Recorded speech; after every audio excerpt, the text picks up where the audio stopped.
Waalaikumsalam warahmatullahi Ketemu lagi wabarakatuh. kita pada sesi podcast yaitu di Bima, Bincang Inspiratif Menyenangkan. Oke, tapi nggak di pojok talk visip ya. Kita sekarang di ruangannya Bu Esa ya. Kita kedatangan tamu yaitu Ibu Dr. Esa Wahyu Endarti. Apa kabar Ibu? Alhamdulillah luar biasa. Oke, alhamdulillah. Kita ini udah pada tahu ya, euforia pemilu di 2024 sudah sangat terasa dan juga terpampang nyata. Terbukti bahwa di media sosial kita sudah terbiasa dengan tayangan-tayangan kampanye, pilkada, ya, dan juga apapun itu yang berkaitan dengan pemilu. Oke, apalagi para Gen Z atau para milenial. Jadi di sini apakah Bu Esa dalam hal ini dari segi representatif dunia pendidikan melihat fenomena ini? Ramainya euforia di media sosial yang nantinya berkaitan dengan adanya negatif campaign dan black campaign. Kan nggak semua positif tuh Bu. Ada hal-hal tersebut. Bagaimana menurut Ibu?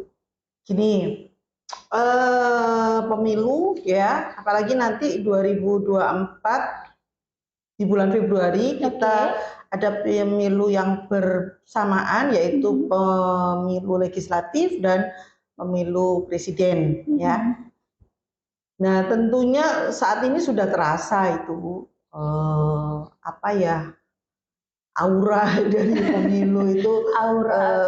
Jadi kita sudah merasakan suasana menjelang pesta demokrasi ya. Itu sudah terasa, dan apalagi sekarang ini kita di mana? Di era digital. Wah, udah di mana-mana kita sudah ngerasain itu.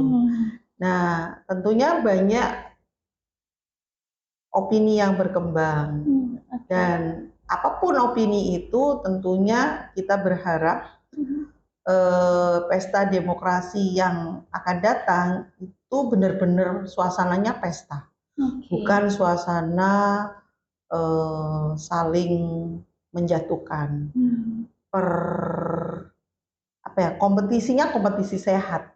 Siapapun yang disupport, didukung oleh rakyat itu seharusnya positif gitu.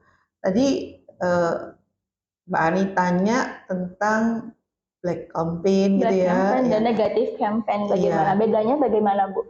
Jadi bedanya ya kalau bisa itu dihindari ya. Black campaign itu kan dalam arti menjatuhkan kandidat kampanye lain, hitam ya. menjatuhkan kandidat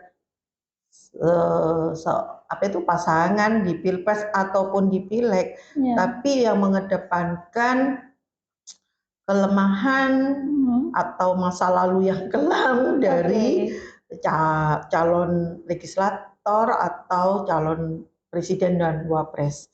Itu hendaknya dihindari karena itu nanti akan memicu perpecahan. Sebaiknya kita support masing-masing kandidat yang kita support, ya kita support dengan hal-hal yang baik tanpa harus menjatuhkan calon yang lain begitu. Biarkan masyarakat yang mencari sendiri track record dari masing-masing kandidat itu tanpa harus kita supporter itu menunjukkan ini loh nggak baik, ini biarin. Track record itu muncul sendiri kok. Ada jejak digital itu akan muncul sendiri. Nah, kalau sudah kita menerima itu jangan disebarluaskan. Untuk diri kita saja gitu. Siapa tahu ya kalau itu benar. Kalau enggak kan jadi fitnah. Kalau benar jadi gibah.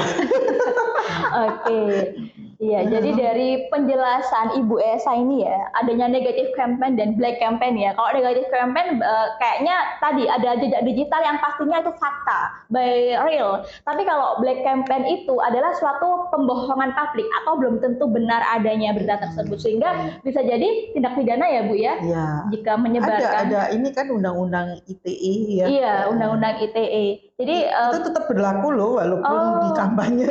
Iya, jadi berhati-hati bagi khususnya generasi Z atau para milenial, para banyak pemilih pemula ya Bu ya, harus berhati-hati dalam share atau menyebarluaskan informasi yang belum tentu kebenarannya. Oke, lalu bagaimana menurut Ibu cara menyikapi para Gen Z ini jika ada berita atau kabar yang berkaitan dengan pemilu di 2024?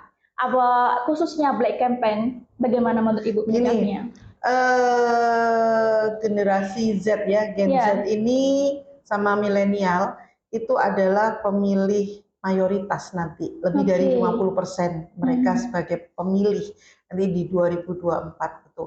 Nah, kalau misalnya kalian dapat informasi yang menurut kalian maksudnya seperti ini, tolong klarifikasi. Tanya yang paling gampang tuh tanya pada orang tua kalian. Iya, bener nggak Ma seperti ini? Bener nggak Pak seperti ini?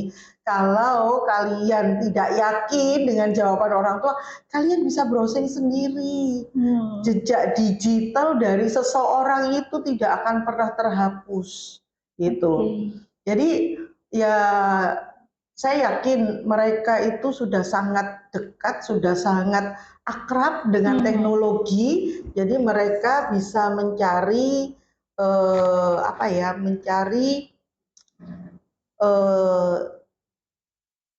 cadangan atau counter informasi yang berkembang itu. Oke. Terus satu kata nih buat Ibu Esa menyampaikan untuk pemilu di 2024, apa Bu kesannya dari kata-kata itu? Ini pesta demokrasi, kata kuncinya harus memegang teguh asas demokrasi. Jujur, adil, dan transparan, equal ya. Setiap orang berhak menentukan pilihannya secara bebas gitu, tanpa ada intimidasi. Dan satu kata Bu untuk para Gen Z atau para milenial di luar sana, khususnya untuk persiapan pemilu di 2024. Oke, iya, ini saya mudah-mudahan kekhawatiran saya tidak terbukti ya.